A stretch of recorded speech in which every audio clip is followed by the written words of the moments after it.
Do what you want to do. Go ahead. Okay, just crash in. You're Crash in. Okay. Yeah. Woo, right in the testy. Sorry.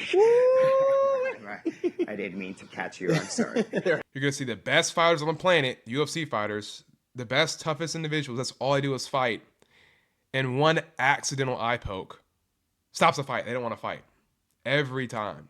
You need techniques that work where you don't need to analyze, or this technique will only work against a kicker, or you need something, an approach, especially for self-defense, that can work against any person or any system. These target areas were illegal for a reason in every single combat sport across the board. Because why? They work. And it's not because of the fact that they work, it's because every combat sport wanted to express their sport. Well, we obviously know that it's effective. Yes. Because in MMA, the second this happens to someone, or the second this happens to someone in their groin, accidentally, the fight is stopped. Absolutely. YouTube, welcome back. We got a great JKD reaction video today. I'm excited. You saw the intro, you saw the title. We'll be reacting to Elon from Inside Fighting. Shout out to him. Awesome guy, awesome channel. Very good martial artist. We're going to react to his video on his YouTube channel titled The Most Important Video on Self-Defense. JKD Done Right. That's the title. I mean, really good. I probably put like a funny thumbnail or like a title, something like JKD's better than MMA. And it's not fully clickbait. I do think there's a lot of things that JKD does very well for actual self-defense. But yet again, it depends. But this could be a very good video. Either way, I'm going to have my own full opinion. And this is it. So, real quick, if you like this channel, be sure to subscribe. Hit the subscribe button. And with that out the way, we're going to get into the video. We'll do this. Here we go. Yeah, big shout out to Elon from Inside Fighting. Great guy. I've trained with him a little bit. He's awesome. And hit and follow his channel as well if you're not already. Great channel. We're going to hop right in. Can I show you what my definition of simplicity would be? In my eyes? No, like, see, when you do what you want to do. Go ahead. Okay, just crash in. You're Crash in. Okay. Yeah. Woo, right in the testy. Sorry. Woo. I didn't mean to catch you. I'm sorry. They're hanging low. I already like here. I gotta find this guy's name. This JKD instructor, he is top notch. I gotta say, I've seen a little of this. He is top notch.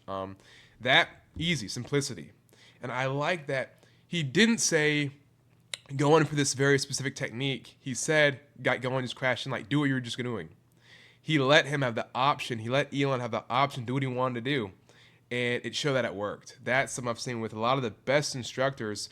They have this do whatever you want mindset, because that's how good their stuff is that no matter what you do, it's going to work, because in reality, you don't know what the guy's going to do. And so whatever techniques you have or concepts you have, it has to work under the concept and pretense of you don't know what he's going to do. So it's very good stuff. Big nuts. Hey guys, it's Elon from Inside Fighting, and I'm here today with two badasses. So again, I always say you guys are in for a treat. This one legitimately kind of blew my mind. Let's see the quality. This will be really good. Wow, 480. I don't know why it's. Yikes. Who's he playing now? I'm here with Steve Ferreira from, I'm going to screw it up. Combative Concepts Academy of Martial Arts. Combative Concepts Academy of Martial Arts. This guy is and I'm here with Chris Hansen, who's amazing. And this man right here has, in the short amount of time I've been training with him, impressed me so much. I've learned a ton already. And we're going to look at some Jeet Kune Do and even just some broader philosophies of martial arts and training in general. You have such a street effective style and approach to fighting. And so if you guys like this, and this is what the channel's about, self-defense, stay tuned. This one is an amazing. Yeah, this guy, Steve Ferreira, I think I gotta train with this guy. I gotta learn from him, because the stuff I've seen from him is awesome. He's one of the few JKD guys that post online that know what he is talking about. Like, he knows what he's talking about. He's actually an expert in this stuff. Very impressive stuff. I gotta say off rip. He's one of the best JKD guys that we have in the space. Because Most guys that post JKD stuff just aren't up to par, but this guy definitely is the exception. I mean, he can fight, but not only he was able to fight, he can use, the finger jabbing, the groin kicks, and all the stuff to actually make it work. That the JKD, it's not just about hitting the eyes and groin. You still have to know how to fight. And, of course, through the JKD philosophy, you learn, simplicity, directness, and all those other things. But the finger jabbing and the groin hitting, all that stuff, is supposed to complement your style. It's supposed to help you. But for those dirty tactics to work, you still need to know how to fight. And I think they covered that a little bit in this video. You still need to know how to fight. Stand up, clinch, grappling, pummeling. You need to know all that. And then the dirty fighting is going to help you. It's going to help you, and it's going to make you better. If you just only know dirty fighting, then if you fight a real fighter, it might not go the way you think. Video. My apologies. That works. Sorry. It works. It definitely works. Inside, and the groin's legit. inside fighting, yeah, dangerous, dangerous martial arts. Pow, pow, ooh, ah. As you guys know, I've suffered from autoimmune disease. I've suffered from severe injuries. I was told I'd never walk again. That's what led me and my buddy on this journey to create. Check out his collagen. It's very good stuff. We are going to skip a little bit. We're going to skip a little bit, but check out his collagen. It's the It's gonna company. help you with joint It's called pain No and Man, like everything. KNOW, Knowing Man. So nomanlabs.com. Check it out. Let me know what you think. So that's what I mean by simplicity. Yeah. See, we try to go through complex flows and we've trained it a lot. But then when it comes to your life on the line, we cannot hang out in the realm of complexity. We have to solve this problem as quickly as possible. This is why in JKD, the primary targets are what? The groin and the eyes. The vitals. Yeah. So let's define the first line of attack. The eyes, the nuts, the kneecaps, throat to a degree. Yeah. There you go. Back of the head area. Those are primary. Then what would be secondary? The nose, the knockout, the floating ribs, the sternum, sciatic nerves. So all of these that were more common to sport would be secondary, and we train and we identify and understand. But then as you can see, even though we can do all of this, I got to be able to distinguish street. When my life is on the line and people are like this, you don't have time to dwell with too much stuff. You just have to short circuit this situation as quickly as possible. Yeah, very Right true. away, within 2 beats, 3 beats. And so this is why Bruce Lee led to the interception. And the idea of the interception and the stop hit was based on economy of motion. Economy of movement to me means effectively expending energy and getting a desired result as quickly as possible. Because I already did on one. But the idea would be just change the way you think in terms of how you start situations. These target areas were illegal for a reason in every single combat sport across the board. Because why? They work. And it's not because of the fact that they work, it's because every combat sport wanted to express their sport. Well, we obviously know that it's effective. Yes. Because in MMA, the second this happens to someone, or the second this happens to Yes. someone in their groin, accidentally, the fight is stopped. Absolutely. It's perfectly said. First of all, Mr. Steve made a perfect point. In reality, fights are only 30 seconds. And you don't have time to analyze the person and see what he's doing. And, okay, he's a boxer. I'm going to do that. It's very fast. It's already very fast. You don't know the guy. You don't know how good he is. He's don't know if it's a weapon. Don't know if it's a knife. You don't know anything about him. Like you said perfectly, the whole point of going to, intercepting the eyes, the throat, the groin, the kneecap, you are short-circuiting it because I can't read the person. I don't know who he is. I need something that's going to work. And eyes, it works. Groin, it works. Especially the knee. I've done it. It works. It works very well. And it doesn't matter how good the guy is or how big and strong he is. Those vitals will always work. Especially that low line side kick to the knee. I've done it. It works so well because even if the guy's big, 100 pounds, at the very least, it's going to put his foot on the ground and it's going to hurt him. Because now, a lot of times when I've used it, they try to rush in. Guys are rushing at you or whatever. Big black guys, no offense, but this is true. They rush in a lot. And doing that kick, it worked every freaking time because they rush in, bam, already kick them, and it forces that lead foot on the ground, as well as hurting it, and they don't want to fight anymore, it hurts them, but it stops them. So the guy, bigger than me, stronger than me, it stops them. You need techniques that work. where you don't need to analyze or this technique will only work against a kicker, or you need something, an approach, especially for self-defense, that can work against any person or any system. And go into the vitals, eyes, knee, groin, throat will help you. Solar plexus, that's going to benefit you and really work in real life. Especially when they're going to talk about how, the eyes, groin, that stuff is banned for a reason. It works. An automatic ender. People have to stop that's how effective the technique is. That just this ends the fight. Exactly. And so now we have to think of, well, and these are tough guys. We have to acknowledge that combat sports athletes are some of the toughest animals on the planet. Yeah. It's but these techniques still seem to work. Mm-hmm. They still seem to stop individuals. I mean, you can look up UFC eye poke highlights. You're going to see the best fighters on the planet, UFC fighters, the best, toughest individuals. That's all they do is fight. And one accidental eye poke stops the fight. They don't want to fight. Every time. I mean, so how are you going to tell me it's not going to work against a random guy when they're not even expecting it? So this stuff, I mean, it definitely works. Groin kicks. Most of the time they work really well too. I mean, the groin kick especially works when you're not expecting it. That's when it really works. If there's adrenaline and stuff, it's not my go-to because if their adrenaline's high and they're fighting, it'll take a second. Versus, let's say he's arguing, talking to you, and you kick him or hit him first when he's not expecting the groin kick, it works. Especially, or like a knee, maybe he's close and he's facing you to a knee, he's not expecting it, it works very well. But let's say you're hard sparring and adrenaline's up, he's in a stance, moving around. That's when the groin kick might not work as well. It'll still work, but it's going to take a few seconds to work. That's when I'll switch, to the knee or just do a regular kick to the body or something. Very good stuff. So this is why Bruce Lee was brilliant back in his day, was making the distinguish between sport and reality. And this is what he's talking about, simplicity. Simplicity will always penetrate the complex. Can I ask you a question about that, though? Yeah. So something I've... Totally right. I mean, if you watch any boxing or any UFC ever, the defensive techniques they employ are always the most simplest stuff. Parrying, blocking. Very simple. Anybody can do. It's not going to be a complex, flowery, in real stress, real life. Your heart rate's going, you're angry, you're fearful.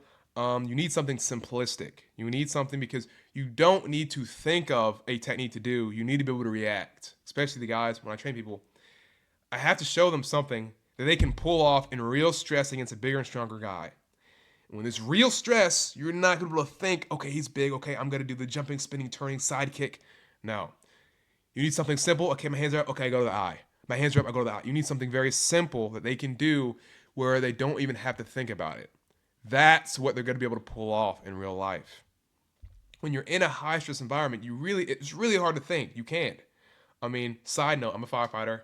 Been a firefighter for years and had a lot of fires. And when you are rushing the fire, you rush into it, it's down the street, people are inside, your adrenaline's going.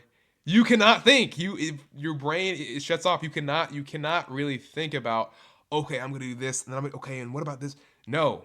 The adrenaline, it makes it very hard to think. So you fall back to your level of training. Especially in martial arts, you fall back to stuff you can do easily. That's why in hard sparring, whenever you see anyone hard spar, they go back to the basic stuff they know they can do. Because once you're in that pressure, you can't do new techniques or think of some new creative thing. You're going to fall back to what you've been doing. You're going to fall back to stuff you don't have to think about. That's why training is important, and that's why simplicity and directness are very good and integral in JKD. I've always struggled with, because there's a boundary between, and this is the great question in martial arts. Yes.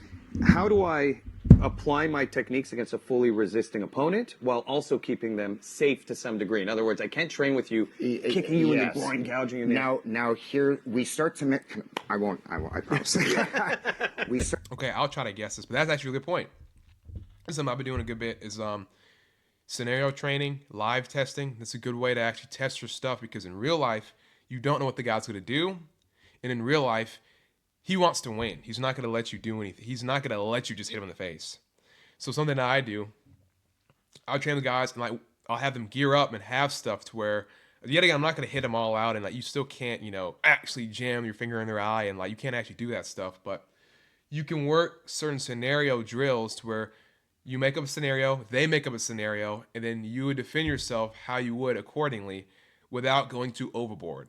And what that does, it helps me get used to not knowing what he's going to do. He's going to, let's say we got in a wreck and he comes out and he's yelling at me. I don't know what he's going to do. He could have a gun, he could have a knife. How would I deal with that situation? And doing scenario training like that, it teaches you, yet again, you need something that works against anybody, especially when you don't know what they're going to do. I don't know what he has, so my techniques have to be oriented around that. That's why I teach having the hands up on center line. Talking to the guy like this. Now my hands up on center line. If he punches me, my hands are in the way, and also I can finger jab, I can hit to the face. It's a very easy technique you can do. My hands are on center line as well, so if they try to grab me, I can frame off, sprawl, head control. It's a very easy thing to do. That alone, doing that technique alone helps a lot, even if you don't know anything. Just have your hands up. So scenario training or doing things where the opponent in front of you is not going to tell you what he's going to do and he just comes at you, that's a good way to test your stuff, to test the unpredictableness of real life. Start to simulate. Yes. Like if I can land here and there, that's roughly around the same target area. Yeah. So you play your sparring. If you know how to do an inside round kick, that was pretty easy to just go to the groin. So you would just use target areas that are within the geographic region of the vital and start playing off of that. If we get into a clinch and we do a lot of this stuff, I would always proceed it with an eye rake. Yeah. That was Instead clean. of- That was clean. You saw when eye rake, headbutt, knee. Like that was clean. And notice he did the headbutt correctly. He didn't smash his forehead to his forehead. He used the top of his head in his face. That's how you headbutt. Very clean stuff. And like you can tell he's good. You can tell he's legit because you saw that it was automatic. It was an automatic response. Right headbutt, knee. It was an automatic response. That's how you know, like, I already like it. I already like it. This is perfect. Just passively grabbing the head, I'll make sure that my clinch to a plumb position would always entail these type of extras. Can I just I've said the same thing. If we're doing clinch work, and I changed this as well. If we're ever doing clinch work and I get a double tie or my hands both inside, that's an easy eye gouge. If my hands are inside on the person's neck, that's an easy, fast eye gouge. They can't stop it. And that's going to buy me a few seconds to keep beating them up, and they're not going to be able to see. I mean, that's very easy. I like that. That's something I've been doing a lot, is integrating the dirty fighting tactics with normal MMA training, clinch training, because that is realistic. It's going to help you in real life. It's going to give you the edge, right? Because if I'm fighting someone in real life, I'm not just going to get a clinch and then drag them around. Nope. I get two hands on your neck, straight for the eyes. Straight, my hands are already there. There's no point. And then after I go to the eyes, I can still headbutt, I can still knee or elbow. I can still do that stuff as well, but the eye gouge is going to use leverage to hurt the person more and help me do whatever I want to do. So as Yes. you're already here, and then you're clinching. Absolutely. And I'm using. See, you didn't. You didn't even see that. That was clean. That was clean. That was clean. That was clean. That was clean. See, you didn't Very see aggressive. the headbutt. You didn't see the knee down Exactly. low. So, and did you see what I prioritized? It's not a jab, cross, hook, elbow. It was eyes, Rake, groin. nuts, eyes. Then you go to this stuff. So the vitals, the idea of attacking the vitals first as a precursor allows to make everything else work for you Yes, totally. Yes, very exactly. Totally true. Totally true. easier.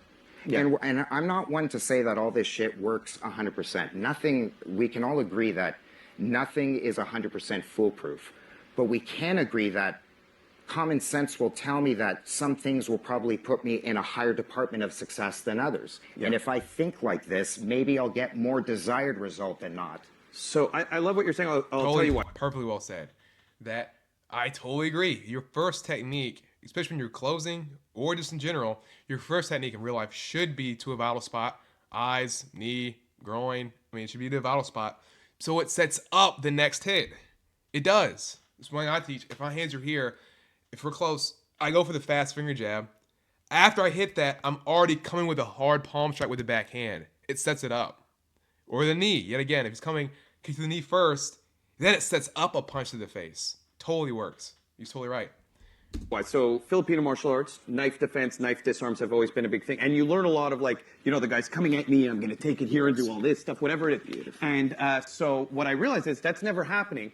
And I always tell my guys now, disrupt. Meaning the second the knife is, I'm already in the Ah, eyes. beautiful. That's why I always tell people, like, you know, this is one of the most, with a knife. If I had a knife and Yes. this is one of the hardest things I've noticed. I've studied like knife attacks, and I notice when someone grabs and repeated, yes. I always tell people the knife cannot, if you just went for my arm, yes, that'll disrupt me enough because he's Totally right. Totally. I mean, pretty good stuff. Awesome stuff. Awesome stuff. Awesome stuff. attacking my, he's not thinking about the knife I'm thinking about the center line and the vitals. and destroying. Yeah, so I teach that. Simplicity. Yeah.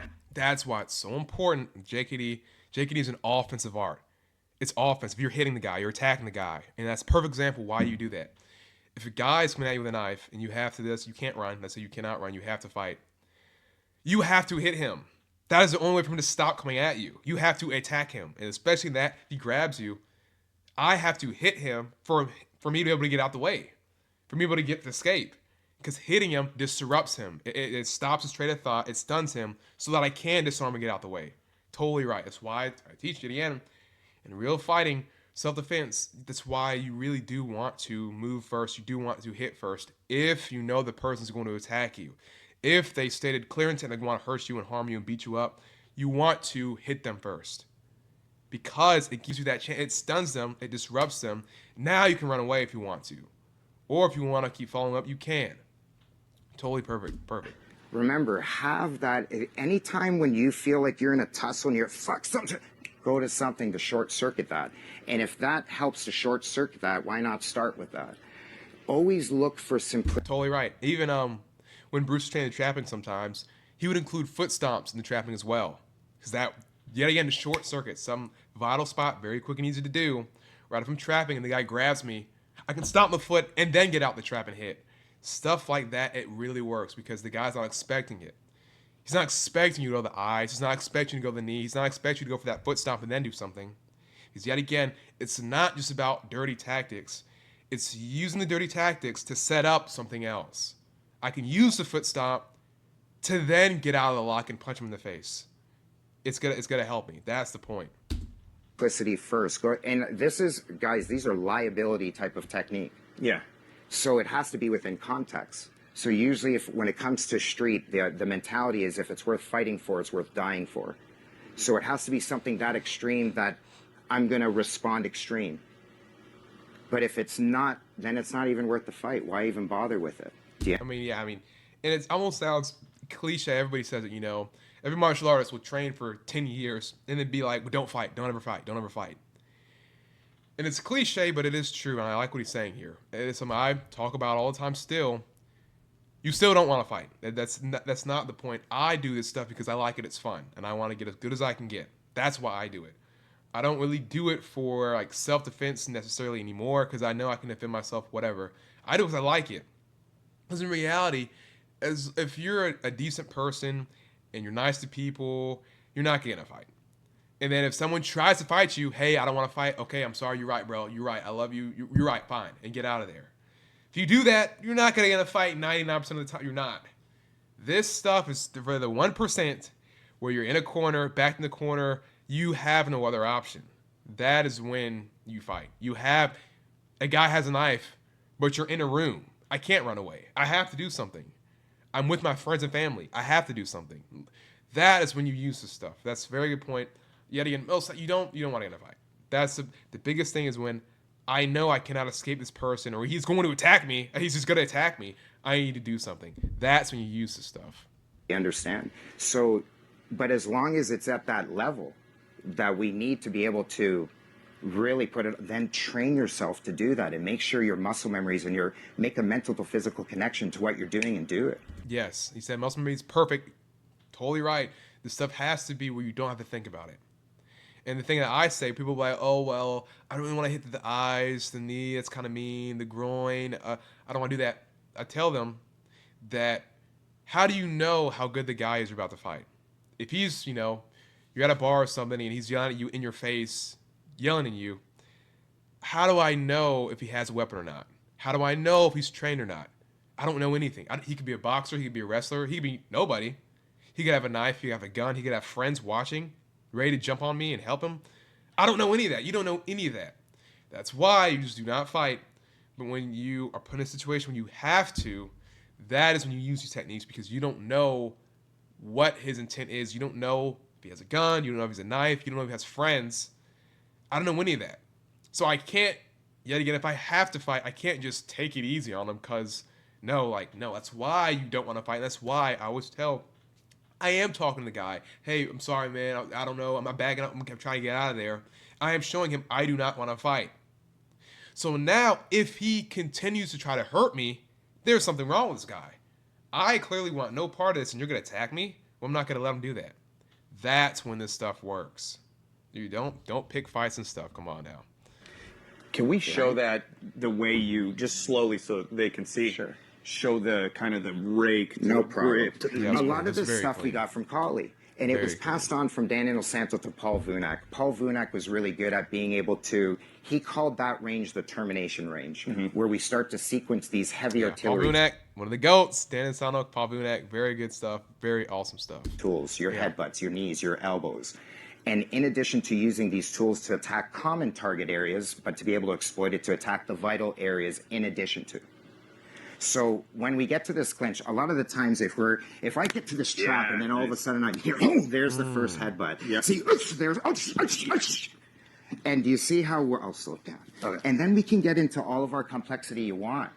Yeah. You know, all of our takedowns, Kaputa Capellas, throws, whatever we want. We can get in, but did you see that type of entry made that shit more realistic, more probable of happening because Yeah. of our entry. It's also so ballistic and so disruptive that if I'm thinking we're going to have a combat sports fight and I'm going to be out here doing this, and you just come in, boom, boom, you'll go crazy. But it might even see you're too far. Yes. I'd probably start with that With the first. groin kick, So yeah. the understanding of the different ranges of fighting.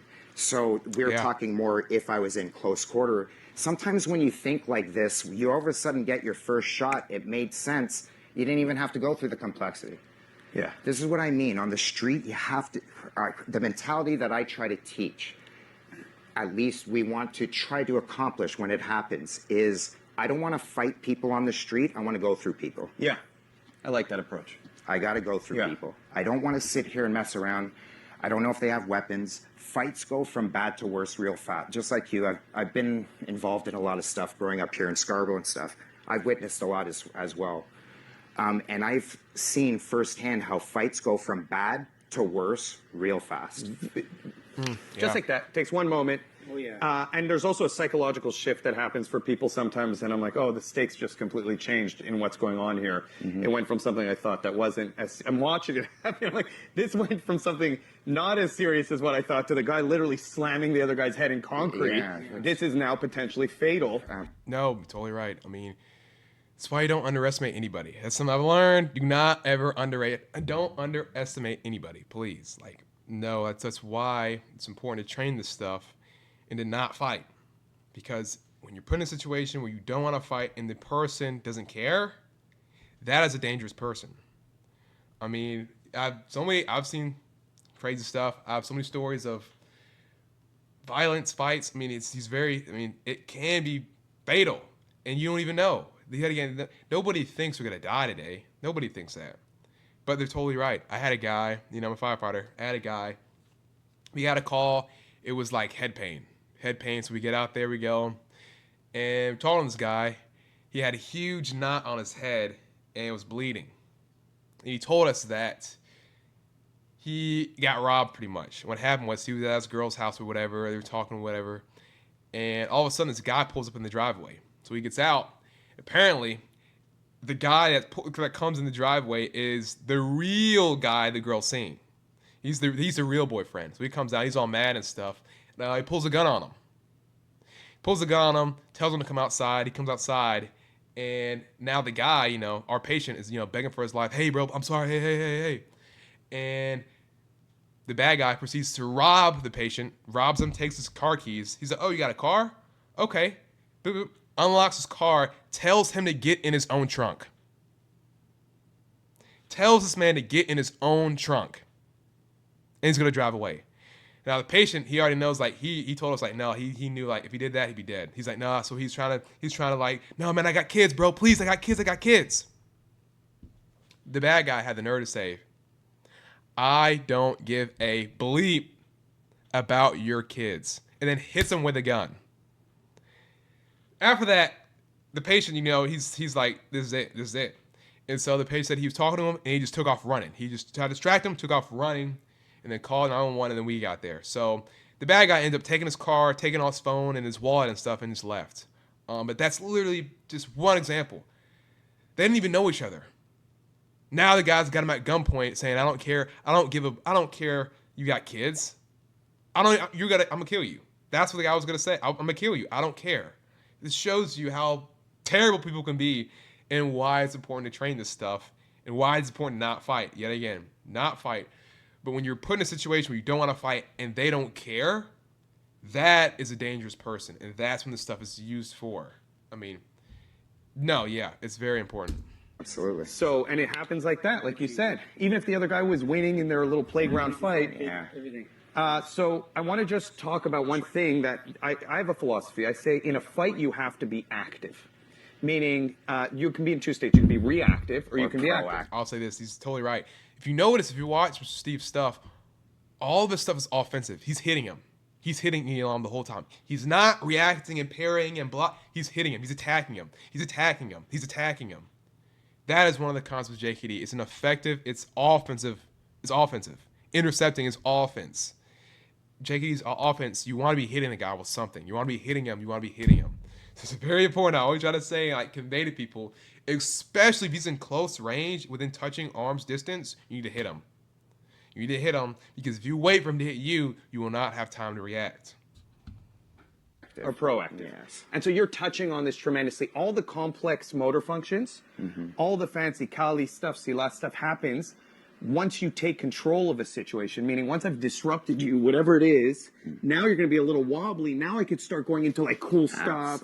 But until I cause the disruption, you're active, I'm reactive because you're the aggressor. You need to take this guy out of a state of intent. Yes. And his state of intent is to fight back and resist. Totally, yes. Totally, perfect. That's why it's important to hit first. That's why it's important to intercept. When you do hit somebody in the face with a hard lead punch, and they're not expecting it, it stuns them. It stuns them. It works. He's totally right. I mean, especially if they're bigger and stronger than you, you have to do something first. Preferably vitals, but hit them first. Please, please, please, please, please. If you do that, it will stun them. It will catch them off guard. They're not going to be expecting that because they were thinking, oh, I'm this big tough guy. I'm going to beat you. I'm going to hurt you. All of a sudden, their head goes back. They got a finger in their eye. They're stunned. That is what's going to help you get momentum. He's bigger and stronger than you. That's why you're using vitals. Because you can't train the eye. You can't train the groin. You can't train the kneecap. I mean, it doesn't matter how big and strong they are. Versus if you just go for like a punch to the stomach, I don't know. That's not a good burst technique. If it's bigger and stronger, you have to find weaknesses. And hitting first with something is better than nothing. Way good. But especially hitting first with an actual vital spot is going to give you tremendous leverage, and it's really going to help you a lot, and you're probably going to win. And so you have to get him to go from... Yes. Totally. Like I said, hey guys, they try to rush me. You go for that kick to the knee, it stops them. They're like, oh my crap. Like, what did I just do? It takes them out of that frame of, I'm just trying to beat you in and I hate you. It works. Now you have him. Split second. It works. He went to a rage moment to a injured moment in a second. So Right. from a Jeet Kune Do perspective, what I've seen, I see a lot of this stuff. Like, okay, we're gonna throw the punch to the lead kick to like the trap and hit, and it's like very sporty. Those are drills. I'll pause right here. Dan Asano told me that they're drills. It's not necessarily how you fight. Those drills are to train attributes. Those drills are to train coordination, timing, offense. They're drills. That's not necessarily how you fight. They're just there to train technique. That's what those drills are for. Just like in boxing, how you hit pads and you hit mitts, that's a drill to build coordination, to build timing, to build your offensive combination. Same thing in JKD. They're drills to build attributes, to have coordination, speed, timing, power, and to flow your combinations. That's what they're for. That doesn't necessarily translate straight into fighting. It's different. It's different. It's not sporty. It's for coordination. What did I just say? What did I just say? What did I just say? Oh, I gotta unmute it now. Flows when it's no different than MMA when you would go boom, boom, boom, and then shoot in. See, that was a flow, was it not? It kind of Yes. Okay. I'll not pause in a second. No, exactly. It's one of the big concepts. JKD's offensive in that you want to flow your attacks. You want to flow your offense. Your offense needs to flow.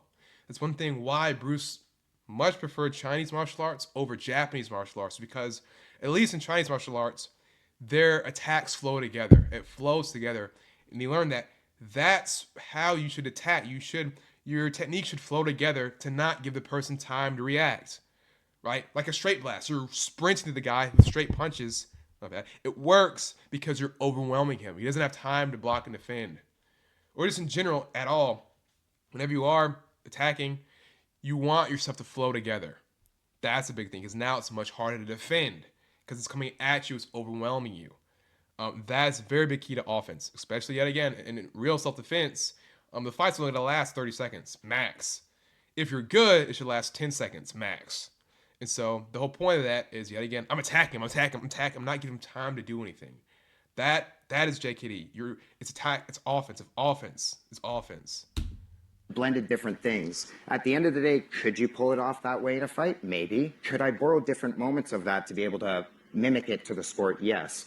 But in JKD, I don't care what the sport, the martial art is. When anybody is giving you something set, meaning here, do this, then do that. He does this, you do that. That's a set. Yeah. Sets are designed to be Drills. able to develop attributes and technical coordination. What did I say? It's a kata in movement. It's I a really like this it's a philosophy. two-man kata. Yes, it's for training. It's to build attributes, coordination, timing. If you don't know, martial arts, I say this all the time, there's pretty much only two things in martial arts. There's techniques and there's attributes. So of all martial arts, it's only techniques and attributes. That's it.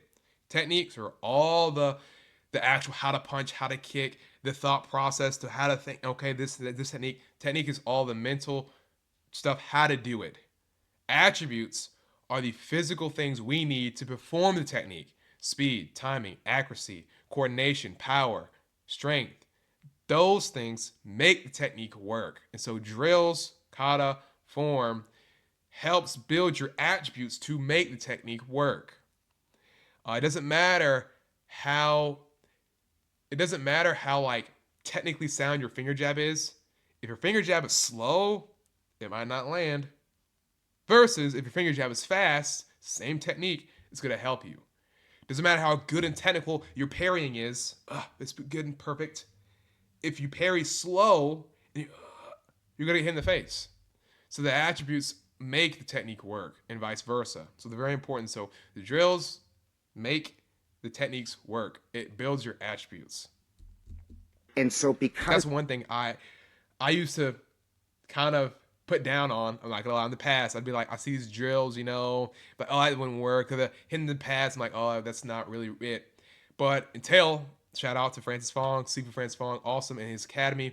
Until I went to the Francis Fong Academy, that's when they showed me, and I learned that, these drills aren't necessarily how you fight, but these drills are to build up your attributes. That's the whole point of them. That's the whole point. The drills make you a better fighter. You're not going to fight just like the drill, but these drills make you a better fighter. That's the point. it's a set, no different than I hold pads for my guy. Pad, I'm a boxing coach. I also teach kickboxing and things of this nature. They are going through sets. I know that these motions that I'm giving them, they could translate into a fight, but I'm not thinking of it like that. I want to develop coordinations that, if it's part of the game, I want them to be comfortable with movements. And I don't care how these movements get coordinated, combined, and sometimes they don't even get coordinated, combined. Sometimes the fight and the situation or the environment dictates what comes out. So if we were going to look at a weight, so it's almost I like mean, even if you look at pad work or like JKD pad work where you punch and kick and punch kick, it teaches you to be offensive, to flow your techniques together, to flow your offense together. It's very, very important. Very, very important. I don't want to be in a fight and I have to be blocking and shielding. That means something terribly went wrong. I want to be hitting. I want to be moving. I don't want to be on defense. philosophy mixed with a system of movements. Understanding the difference. understanding the difference what training is and what fighting is. Yeah. So, and I think this is why people give a bad rap to things, because they don't understand. Yeah, And a Oh, lot yeah, of that's the very times true. people aren't able to explain it right. Can you just add something? So, That's totally, he said it right. People don't explain it right. I've said this, that really most any martial art can work. It depends on how the teacher teaches it. That's the only thing that matters. I, yet again, briefly study with Francis Fong. Stephen Francis Fong, he's awesome. And when I had my first private lesson in Wing Chun, I mean, blew me away. Incredible.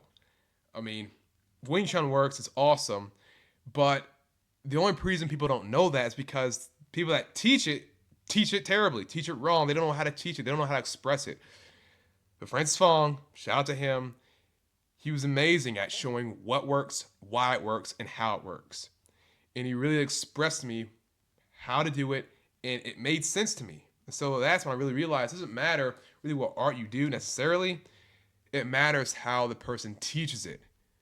That is how the art works, how the person teaches it. And so most people just aren't that good. They don't know what they're really doing. They don't know enough about the system. And so they shouldn't really be teaching, in my opinion. Most people. I've trained here, and maybe you can show Elon the difference in how you kind of scale up to problem solving to build these attributes. Very good video. I will have to make a part 2 to this because I'm running low on time. But this is a great video. We're gonna watch this again. We're gonna keep watching this. This is an awesome video. Shout out to Steve, Elon, this Mr. Karate expert, very good as well. This is a great video. Real quick, shameless plug. If you want to learn JKD stuff, I got a $10 course. Very simple. You get all this stuff, whatever. It's pretty good in some card tricks. But yeah, JKD, $10. Very simple and easy. But that's gonna be it for this video. If you like this, please subscribe, hit the like button, and share this to somebody that would like this video and that would understand what I'm saying. Because a lot of people still don't really think, oh, dirty fighting works, or they think, oh, I'm just gonna put my finger in your eye, and that's all they do. But like, no, you still need to know how to fight. But the dirty tactics are gonna help you if you know how to fight. That's the key. So thank you guys for watching. Stay safe, and with that out the way, stay safe, keep training. Peace.